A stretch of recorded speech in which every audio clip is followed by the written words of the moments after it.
Lagos governor gets 7-day ultimatum from the group to lift motorcycle and tricycle ban in parts of the state.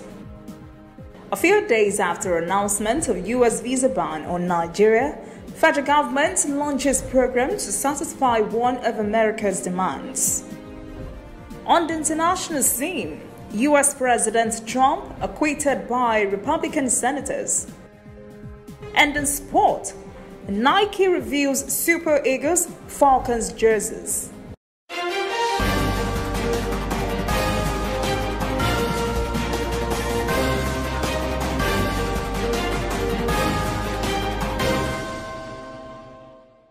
This is ANN News.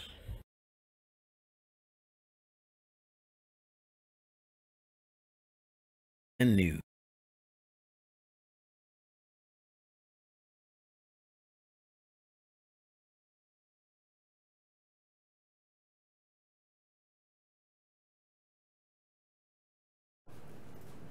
I am Olajumoke Olatunji. There is vehement opposition in certain quarters and resounding support in others for the ban on commercial motorcycles and tricycles in certain local government areas of Lagos State. One of the groups opposed to the ban, the Save Climate and Democracy in Niger Coalition, has issued a 7-day ultimatum to Governor Babajide Sanwo-Olu to rescind the ban. The group says it will sue the governor if it fails to lift the ban. Group spokesman Ayo Ademuluyi threatened the governor with a huge citywide protest if the ban is not lifted within a week. He said there should have been an upgrade of existing transportation system before such a ban. While opposition voices were loud, there were cheers from other quarters like the Lekki Estate Residents Association. The group has commended the Lagos State government for the ban. It says the policy will cut down on crime and insecurity in the state. Still in Lagos, Governor Babajide Sanwo-Olu has answered his critics by declaring the ban on Okada and Keke Napep in the state is here to stay. He said the action was taken for the security and safety of Lagosians and will not be reversed. The governor made this declaration as he launched 8 locally manufactured speedboats of the state ferry services, Lag Ferry, in Badore Ferry Terminal, Aja. The governor said the decision to ban Okada and Keke in certain parts of the state is what a responsible government must do to disallow security breaches in the state. He said serious security breaches have been reported in the areas where the ban has been placed. The ban took effect last Saturday. Chairman of the House Committee on Defense, Babajimi Benson, says foreign powers may be arming insurgents in the country's northeast. Benson said this while responding to journalists' question on the outcome of the committee's meeting with service chiefs on Wednesday. Benson said the allegation that foreign powers may have been arming insurgents to destabilize Nigeria was discussed at the meeting. A week ago, the House had asked President Muhammadu Buhari to sack the service chiefs for failing in their duty to ensure a secure nation. The lawmaker said the meeting with the service chiefs was not an about facing their call for their sack. It said the committee just has to find ways to ensure security of Nigerian lives and the protection of their properties. The House of Representatives had accused the presidency of being responsible for the impending U.S. visa ban on the country. It said the presidential arm of government had 2 years to put in place some of the metrics required by the U.S., but it failed. Now it appears the government is doing something about that. The Nigerian Financial Intelligence Unit has launched an application called Crime Records Information Management System on Wednesday in Abuja. This is coming from the committee formed recently by the president and chaired by Interior Minister Rauf Aregbesola. The role of the committee was to study and address requirements on security criteria issued by the United States and other foreign countries. Aregbesola has directed the Nigeria Financial Intelligence Unit and other agencies to capture and secure the DNA of all criminals in Nigeria. NFIU Chief Executive Officer Modibo Tukor said the Crime Records Information Management System would give instant data access to all law enforcement agencies, judicial officers, the National Intelligence Agency, and Directorate of State Security, DSS. Nigeria and China are collaborating on containing the spread of novel coronavirus. Chinese ambassador to Nigeria has promised this country will ensure the safety of every foreigner in China, including Nigerians. Kelechi Mekalam reports. China's ambassador to Nigeria says his country is committed to protect all lives of its nationals as well as Nigerians. There are about 60 Nigerians in Wuhan, and Mr. Peng Zhang restated China's willingness to cooperate with the Nigerian government to ensure the safety of its citizens. Chinese nationals who went back home for the Spring Festival, apparently they wish to get back as scheduled. But I can tell you, not only to Nigeria, even the Chinese nationals to other countries, they are now also reconsider their plans. Why? They will assess, because if it's not that urgent, to reduce their own risk, they may choose to stay at home longer. But if it's necessary to travel as planned, as we see it, once they followed the travel advisories and followed the measures, we still think it's normal for people to travel beyond the borders. The Chinese community in Nigeria, they have taken this issue seriously, but I should say, life is still normal here. China has built a 1,000 capacity makeshift hospital, extended the holidays and shut down some factories and businesses in the hotspot as part of measures to reduce the risk of the outbreak.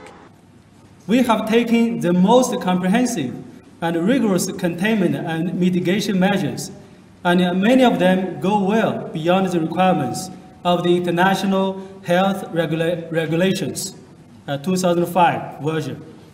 By doing so, China is not only protecting the health of its people, but also that of people around the world. China has in fact taken more measures to contain the outbreak than it is required to do in case of an emergency. And China is setting a new standard for outbreak responses for other countries. The WHO declared the coronavirus a public health emergency of international concern. It stated that it would continue to strengthen communication and coordination with the international community as it works to end the virus. Coming up, African stories. Lesotho's First Lady charged in the murder of former First Lady. And later, international news. U.S. President acquitted by Republican senators. Welcome back. This is ANN News. Now to stories from across the African continent. Lesotho's First Lady, Masia Thabane, has been on the run for about a month now, is about to face the music. Police authorities say she's about to be charged with murder in the killing of the former wife of Prime Minister Thomas Thabane in 2017. Lipolelo was killed 2 days before Thabane was inaugurated for a second term, and 2 years after a court had ruled that Lipolelo was the lawful First Lady who was entitled to benefit after a bitter divorce battle. An Associated Press report says Thabane has returned to Lesotho and turned herself in to the police in the capital, Maseru. Prime Minister Thabane had said in January he would step down after he was linked to evidence to Lipolelo's murder. Chinese embassies around the world have been reassuring their host countries of China's capability to maintaining or containing the spread of the novel coronavirus. It did just that in Tunis on Wednesday, and reporter Adnan Chawoji has the details. The Chinese embassy in Tunis reaffirmed that the Chinese government is fully capable and confident of defeating the epidemic and will continue to strengthen cooperation with the international community, especially the World Health Organization. The Chinese government took a radical measure to contain the spread of the epidemic, to stop its propagation to the external world. If you count the number of cases outside China, it just represents 0.8% of the total infections. The ambassador added that China thanks all friendly countries, including Tunisia and international organizations, for their solidarity and valuable support. The Chinese government has provided Tunisian authorities with all the necessary information of the spread of the epidemic. We have a good coordination. The Chinese embassy has welcomed the measures taken by the Tunisian Ministry of Health.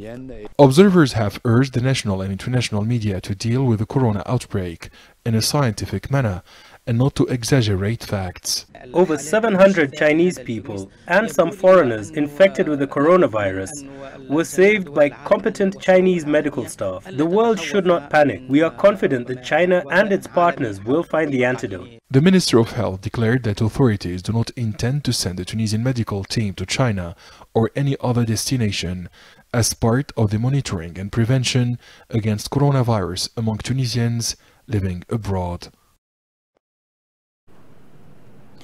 The energy supply crisis that has dogged South Africa for years now was on the minds of major mining investors at an event in Johannesburg. Travis Andrews was there.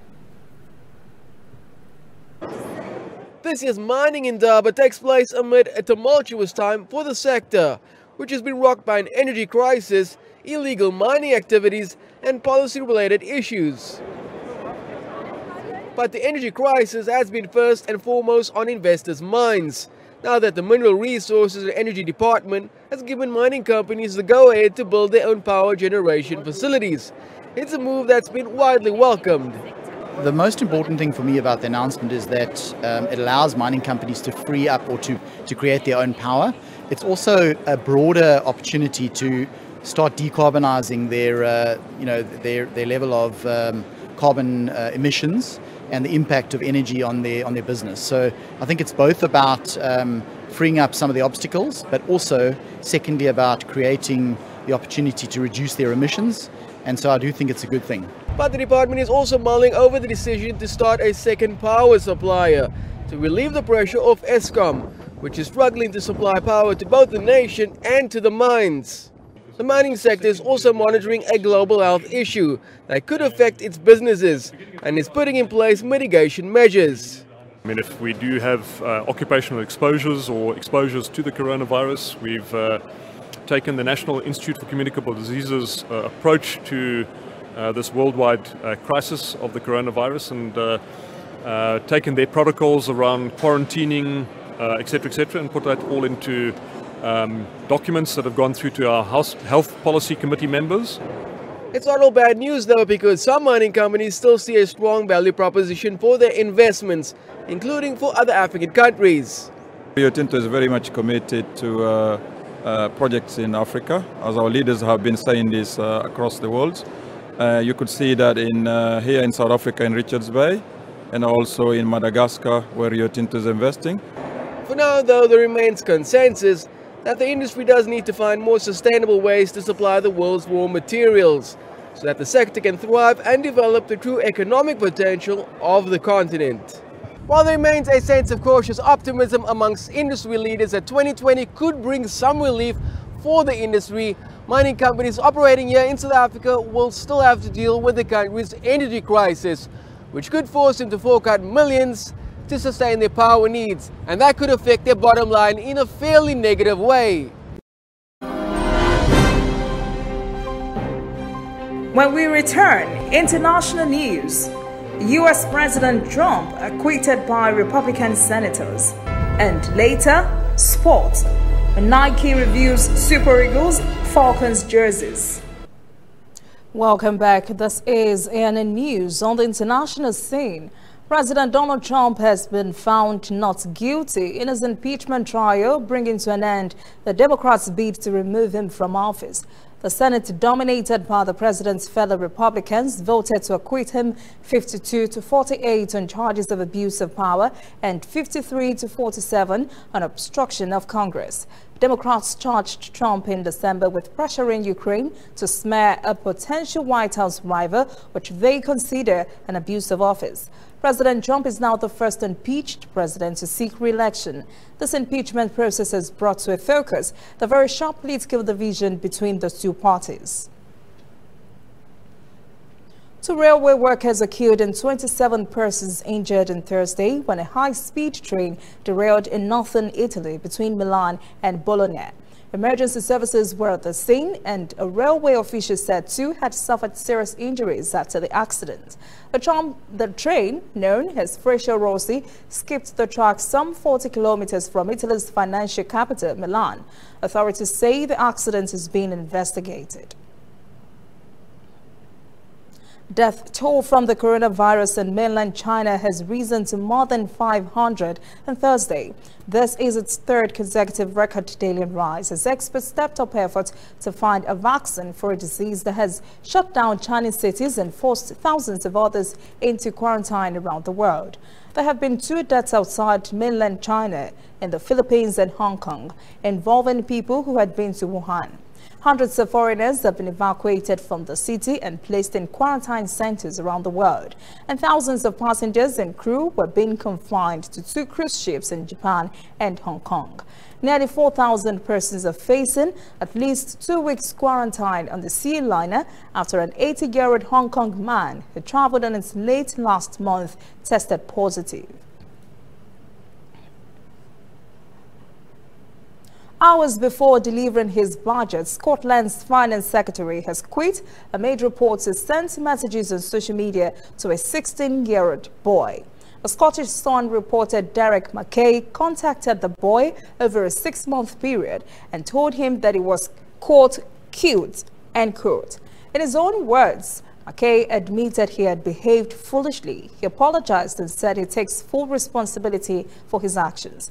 First Minister Nicola Sturgeon has accepted Mackay's resignation. Scottish Conservative leader Jackson Colley has asked Mackay to stand down from the Scottish Parliament, saying his behavior could, quote, constitute the grooming of a young individual, end quote. The newspaper detailed allegations that the 42-year-old politician contacted the boy in August last year and sent almost 300 messages on Instagram and through Facebook. Up next, sports. Nike reveals Super Eagles Falcons jerseys. Please stay with us. Welcome back. This is ANN News and Sport. Sportswear giant Nike has revealed new Super Eagles and Falcons jerseys ahead of Eagles 2021 Africa Cup of Nations Match Day 3 home qualifying encounter against Sierra Leone.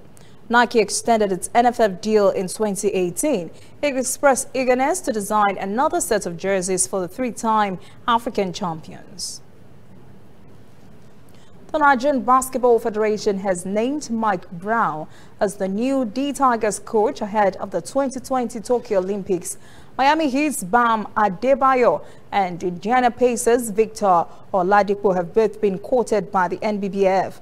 Meanwhile, Shane Lawan says he has come out of retirement following NBBF's appointment of Brown. Niger became the only African nation in 2012 to ever qualify for the Summer Olympics through the FIBA World Olympic Qualifying Tournament. In 2015, Niger won its first African basketball championship.